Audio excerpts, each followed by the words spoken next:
내가 돌이켜 지혜와 망령됨과 어리석음을 보았나니 왕 뒤에 오는 자는 무슨 일을 행할까? 이미 행한 지 오래전의 일일 뿐이니라. 내가 보니 지혜가 우매보다 뛰어남이 빛이 어둠보다 뛰어남 같도다. 지혜자는 그의 눈이 그의 머릿속에 있고 우매자는 어둠 속에 다니지만 그들 모두가 당하는 일이 모두 같으리라는 것을 나도 깨달아 알았도다. 내가 내 마음속으로 이르기를 우매자가 당한 것을 나도 당하리니 내게 지혜가 있었다 한들 내게 무슨 유익이 있으리요 하였도다. 이에 내가 내 마음속으로 이르기를 이것도 헛되도다 하였도다. 지혜자도 우매자와 함께 영원하도록 기억함을 얻지 못하나니 후일에는 모두 다 잊어버린 지 오래일 것임이라. 오호라, 지혜자의 죽음이 우매자의 죽음과 일반이로다. 이러므로 내가 사는 것을 미워하였노니 이는 해 아래에서 하는 일이 내게 괴로움이요 모두 다 헛되어 바람을 잡으려는 것이기 때문이로다. 오늘 이 아침 우리가 읽은 이 전도서 2장 12절에서 17절은 죽음 앞에 선 인간, 이걸 이제 라틴어로 코람 모르테라고 하죠. 모탈 그러면 이제 죽음, 유한성을 말하는데 코람 모르테. 여러분, 코람 데우라는 말은 많이 들어보시지 않았습니까? 하나님 앞에서. 그러니까 우리가 늘 하나님 앞에 서지만 유한한 인간이 언젠가 직면해야 될 것은 죽음입니다. 그래서 언젠가 죽음 앞에 선 인간, 그리고 죽음 앞에 서서 죽음을 맞이하면 어떻게 되겠습니까? 영원한 하나님의 심판대 앞에 서게 되죠. 그래서 우리가 이 땅을 살면서 하나님 앞에 살아가고 또 나중에 이 땅을 떠나서 하나님 앞에 얼굴과 얼굴을 맞대며 살지만 그 중간에 이 땅에서 하나님 앞에 설 때, 그리고 이 세상을 떠나서 하나님 앞에 설 때, 그 사이에 뭐가 있느냐? 죽음이라는 것이 있다는 겁니다. 죽음은 누구도 피할 수가 없습니다. 이 죽음 앞에 우리의 인생의 헛됨이 어떠한가를 오늘 이 전도자는 깊이 묵상하면서 우리에게 전해주고 있습니다. 자, 12절에 보면 내가 돌이켜 지혜와 망령됨과 어리석음을 보았나니 왕 뒤에 오는 자는 무슨 일을 행할까? 그러면서 이미 행한 지 오래전의 일일 뿐이니라 그럽니다. 자, 이 전도자가 돌이켜서 지혜도 보고 그 다음 망령됨과 어리석음도 보았습니다. 지혜와 망령됨과 어리석음이 얼마나 이 대조가 되는, 지혜가 좋은 거죠. 지혜가 좋은 거죠. 13절에 보면 내가 보니 지혜가 우매보다 뛰어남이 빛이 어둠보다 뛰어남 같도다. 지혜가 이 땅을 살아가는 데는 어리석음과 우매함, 망령됨보다 훨씬 낫다는 거죠. 자, 그런데 이 두 가지를 보았는데 왕 뒤에 오는 자, 지금 이 지혜자 이 솔로몬이 죽고 나서 그 뒤에 오는 자는 무슨 일을 행할까? 그렇죠. 이 말은 무엇을 보고 깨달을 수 있을까? 무슨 깨달음을 얻을 수 있을까? 망령됨과 어리석음에 대한 이 지혜가 다 있는데 솔로몬 왕이 겪고 이야기를 해줬는데 그 뒤에 오는 자는 이 말씀을 듣고 이 이야기를 읽고 전도서의 말씀을 읽고 과연 무엇을 깨달을 수 있을까? 이미 행한 지 오래전의 일일 뿐이니라. 그들이 행하는 이 모든 행동이 이미 이전에 묵상했던 지혜와 어리석음의 범주에서 벗어날 수 없다라는 거죠. 사실 이제 이스라엘의 역사를 보면 여러분 열왕기에 보면 솔로몬 사후에 나라가 분열이 됩니다. 나라가 분열되면서 계속해서 악화일로를 겪다가 좋은 왕이 잠깐 나오고 히스기야 왕처럼 또 악화일로를 겪다가 또 잠깐 나오고 이렇게 되는데, 사실 이게 여호와를 경외하는 것이 지혜의 근본이라고 하는 잠언의 말씀, 또 복 있는 사람은 여호와의 율법을 주야로 묵상하는 자라는 이 말씀에서 크게 벗어나지 않는다라는 겁니다. 이미 말씀했음에도 불구하고 그 말씀을 붙들고 사는 이들이 참 없다라는 거죠. 어리석은 왕들이 많이 나온다라는 겁니다. 그래서 인생을 왕들을 보면 지혜로운 왕, 또 어리석게 살아갔다는 왕이 나눌 수가 있죠. 근데 자, 이 아무리 지혜롭다 하더라도 또 아무리 어리석다 하더라도 이 땅에 살아가고 나서 그 다음에는 반드시 죽음 앞에 서게 된다는 겁니다. 14절에 지혜자는 그의 눈이 그의 머릿속에 있고 우매자는 어둠 속에 다니지만 그들 모두가 당하는 일이 모두 같으리라는 것을 나도 깨달아 알아도다. 자, 지혜자는 얼마나 명철한지 눈이 머릿속에 있다. 그러니까 눈을 감고도 다 그려집니다. 훤하다. 다 아는 거죠. 근데 우매자는 아무리 얘기를 해줘도 모르고 아무리 그러면 안 된다고 해도 모르고 지금 자신이 수렁에 빠져가는 것도 모르고 아무리 얘기해도 잘 모르죠. 그런데 결국 그들 모두가 당하는 일이 모두 같다라는 겁니다. 같다. 여러분 욥이 얼마나 하나님을 경외하고 하나님 앞에 열심히 섰습니까? 근데 욥이 갑작스러운 고난으로 죽음 앞에 직면할 정도로 큰 어려움을 당하자 욥은 그저 하나님 앞에 연약한 탄식하는 피조물에 불과했습니다. 또 성경에 보면 아주 그 지혜가 하나님과 같다고 하는 사람 중에 아히도벨이 있었습니다. 아히도벨, 다윗을 이제 거슬러서 이 압살롬이 반란을 일으켰을 때 이 압살롬의 군대 장관 역할을 했던 사람이 아히도벨이었죠. 이 아히도벨이 받은 계시가 하나님께 받은 것과 맞먹을 정도로 지혜롭다 이렇게 얘기를 했습니다. 자, 그런데 이 아히도벨도 자신의 계략이 우매한 이 압살롬에게 채택되지 않는 걸 보고 어떻게 합니까? 결국은 고향에 돌아가 생을 정리하고 자살해버리죠. 그러니까 아무리 똘똘해도 결국 죽음 앞에서는 인간에 불과하고 또 욥이 아무리 그렇게 지혜가 많고 똘똘하다 하더라도 그 많은 지혜와 경험이 고난 앞에 죽음 앞에 결국 별로 소용이 없더라는 겁니다. 아무리 지혜로워도 죽음을 피할 수 있는 방법은 없거든요. 자, 그러니까 그들이 모두 당하는 일, 이 죽음의 한계 앞에선 유한한 인간이라는 걸 깨달았다라는 겁니다. 15절에 내가 내 마음속으로 이르기를 우매자가 당한 것을 지혜가 없는 사람이 당한 것 뭡니까? 죽음입니다. 죽음. 그것을 나도 당하리니. 나도 예외가 없다는 거죠. 나도 예외가 없다. 내게 지혜가 있었다 한들 내게 무슨 유익이 있겠느냐라는 겁니다. 내가 마음속으로 이르기를 이것도 헛되도다. 자, 아무리 지혜가 있고 아무리 이 땅을 살아가면서 똘똘하게 살아간다 하더라도 결국은 죽음을 피할 수 없고 이 땅을 떠날 수밖에 없고 하나님의 심판대 앞에 설 수밖에 없는데 이것도 어떻다고요? 헛되도다. 그럽니다. 헛되다. 16절에 지혜자도 우매자도 함께 영원하도록 기억함을 얻지 못하나니 아무리 지혜롭다 하더라도 사람들이 기억해 주지 않습니다. 사람들의 기억에 서서히 잊혀져 가죠. 후일에는 모두 다 잊어버린 지 오래일 것임이라. 다 사람들이 잊어버립니다. 왜? 그들도 언젠가는 죽기 때문에. 다 죽고 하다 보면 이제 잊혀지는 거죠. 오호라 지혜자의 죽음이 우매자의 죽음과 일반이로다. 여러분 이게 지혜자의 죽음. 지혜자는 사실 이룬 것도 많고 성취한 것도 많고 여러 가지 아주 유리한 부분들이 많죠. 쌓아둔 것도 많고 그런데 어떻게 해요? 죽으면 그 어느 것도 가져갈 수 없습니다. 그러니까 이게 내가 열심히 해서 성취한 것도 수증기와 같이 사라지는 때가 온다라는 거죠. 자, 솔로몬이 많은 것들을 이루고 많은 궁전을 짓고 많은 이 처첩들을 두고 여러 가지 일들을 많이 하고 가수원을 심고 했는데 아무것도 하나님 앞에 가져갈 수 없었습니다. 결국은 우매자의 죽음과 일반이로다. 똑같다는 거죠. 자, 이거를 깨닫고 17절에 이러므로 내가 사는 것을 미워하였노니. 그러니까 여러분 이게 이제 뭐와 비슷하냐면 느낌이 이렇게까지 하면 좀 극단적일 수 있겠습니다만 사형수가 죽음을 앞에 두고 맨날 콩밥만 먹다가 마지막 좋은 밥 먹어라. 너 보고 싶은 책 시컷 봐라. 너 하고 싶은 게임 시컷 해라. 이제 내일 죽는데 죽기 전에 마지막 소원 들어준다고 하는 거예요.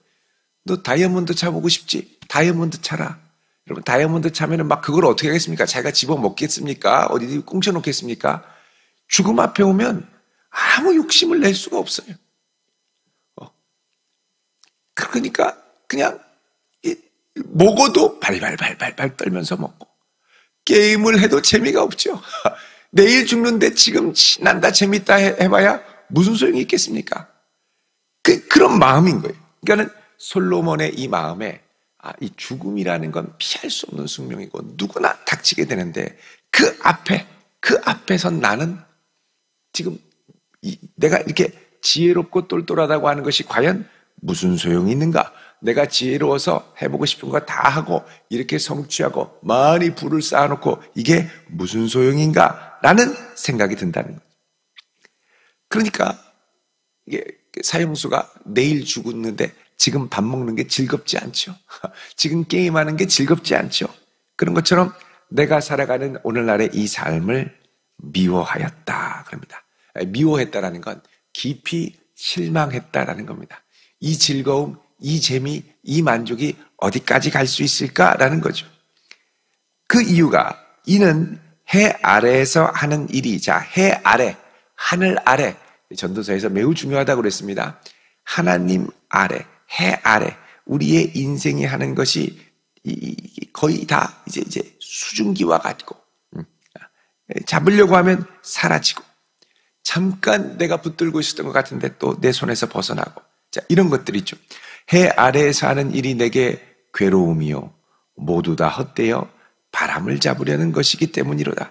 그러니까 내가 지혜가 있고 여러 가지 많은 능력과 달란트가 있어도 수증기같이 살아가는 것들이 사라지는 것들을 이 땅을 살면서 열심히 추구해도 결국 이것을 가지고 하나님 앞에 갈 수 있는 게 아무것도 없고 다 사라진다라는 겁니다. 결국 이 코람 모르테 죽음 앞에 인간은 이거를 뛰어넘을 수 있는 힘과 능력이 없기 때문에 결국은 어떻게 해요? 다 허망하게 사라지고 만다라는 겁니다. 여러분 그래서 이 땅에 젊을 때는 인생이 짧다라는 거에 그 누구도 동의하지 않습니다. 우리 초등학교 1학년한테 10년 금방 간다. 누가 동의하겠습니까? 얘는 지금 6학년 되는 게 까마득해 보이는데요. 5년 앞이 까마득한데 무슨 10년이 금방 갑니까? 근데 나중에 지나고 나면 10년도 금방 가죠. 자, 10년이 금방 가기 시작하면 어떻게 될까요? 요단강 건널 날이 얼마 남지 않습니다. 주님 앞에 나에게까지 설 날이 얼마 안 남은 거예요. 그러니까 그때부터 이제 준비를 해야죠. 근데 이게 얼마 안 남았다라는 말이 실감이 나지 않을 때는 막 이것도 해보고 저것도 해보고 뭐 많이 해보는데 결국 그걸 통해서 우리가 이제 뭘 바라봐야 되냐면 죽음 너머까지 가져갈 수 있는 게 뭔가를 봐야 되는 겁니다. 그러니까 물질로는 우리가 가져갈 수 있는 게 아무것도 없습니다. 그런데 뭘 가져갈 수 있느냐? 하나님을 기쁘시게 했던 것. 하나님의 기억에 참 내 기쁨이 됐구나. 이 땅을 살면서 내가 준 여러 가지를 갖고 막 어떻게 내가 이걸 가지고 천국까지 갈까 그 고민이 아니라 내가 준 걸 잘 활용해서 나의 이름을 높이고 예수 그리스도의 복음을 전하고 또 하나님을 기쁘시게 하는 이 많은 사건들 이걸 갖고 하나님을 기쁘시게 하는 거죠. 그러니까 이게 이 땅에 우리에게 허락한 안개와 같이 사라지는 많은 것들을 통해서 결국 하나님 앞에 가져가고 남길 수 있는 하나님은 영원히 계시니 하나님의 기억 속에 나를 기쁘시게 하고 영광을 돌린 우리들의 인생의 삶을 통해 그분의 이름을 높인 것이 남게 되는 겁니다.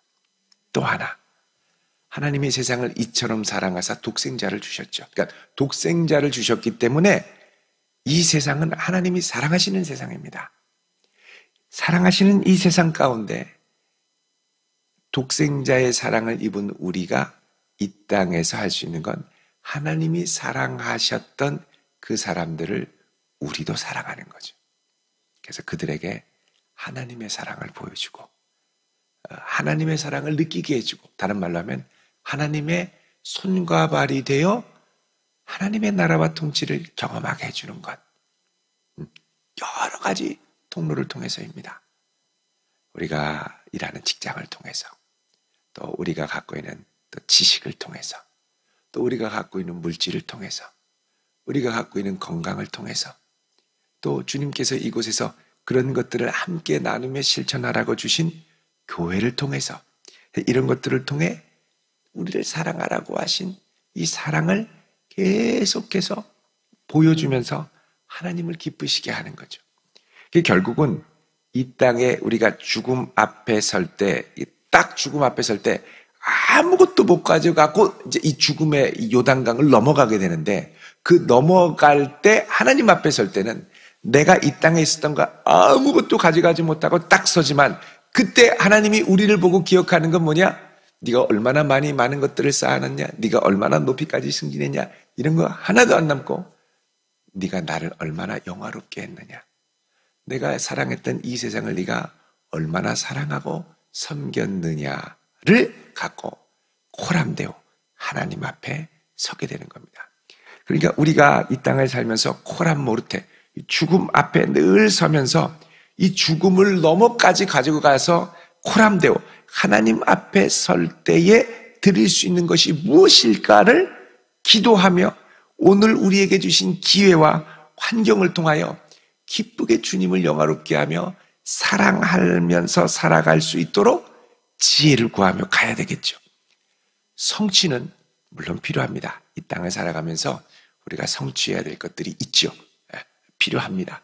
주님이 주신 재능을 갖고 열심히 달려갈 필요가 있습니다. 근데 이것을 통해서 결국은 어떻게 하느냐? 하나님의 사랑을 남기고 하나님께 영광 돌리는 것들을 남겨야죠. 거기에 의미가 있고 충만함이 있습니다. 왜? 하나님은 사랑이시기 때문에. 그래서 이 땅을 우리가 살아가는 동안 사랑으로 행한 것이 남고, 그 다음 하나님께 영광 돌린 것이 남게 되어 있습니다. 이 두 가지를 어떻게 우리가 남기며 살아갈 것인지, 그리고 이 땅을 그렇게 살다가 하나님 앞에 설 때 하나님이 다른 건 다 기억을 못해도 뭐 가져갈 수 있는 게 아무것도 없으니까요. 주신 것들, 이 땅에 그냥 쓰도록 주신 것들을 통해 얼마나 하나님께 영광 돌리며 기쁘시게 했는가. 여러분,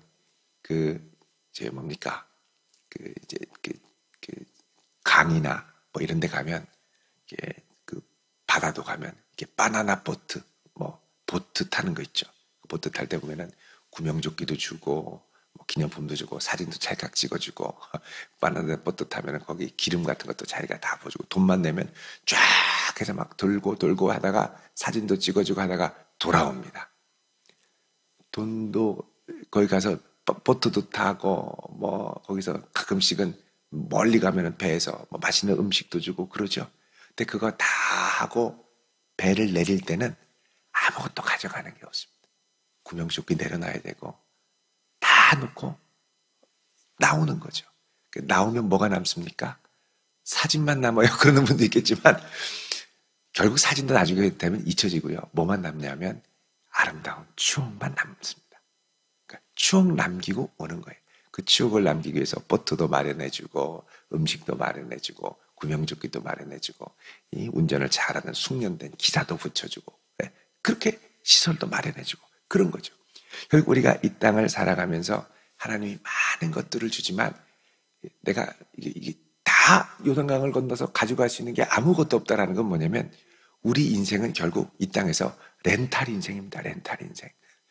정수기만 렌탈하는 게 아닙니다. 하나님이 우리에게 주신 게 다 내 것 같죠? 근데 이거 다 놓고 가야 되면 렌탈한 거예요. 하나님이 잠시 맡겨주신 거죠. 맡겨주시는데 우리는 착각합니다. 이거 내 거야. 그리고 영원히 가져갈 수 있는 것처럼 아둥바둥 이거를 막 놓지 못하고 이거 조금만 하면 큰일 날 것처럼 이러죠. 근데 결국은 딱 놓고 하나님 앞에 서는 거예요. 그러면은 있는 동안 하나님이 주신 이것 갖고 우리가 뭘 해야 되겠냐는 거죠. 결국은 이걸 통해서 하나님을 영화롭게 하고 이웃을 사랑하며 하나님의 사랑과 영광을 하나님이 만드신 이 피조 세계에 아름답게 드러내는 것. 이것이 우리가 이 땅을 넘어가서도 하나님 앞에 남겨드릴 것입니다. 우리가 하나님 앞에 아름다운 추억으로 기쁨으로 남는 자들이 되기를 원합니다.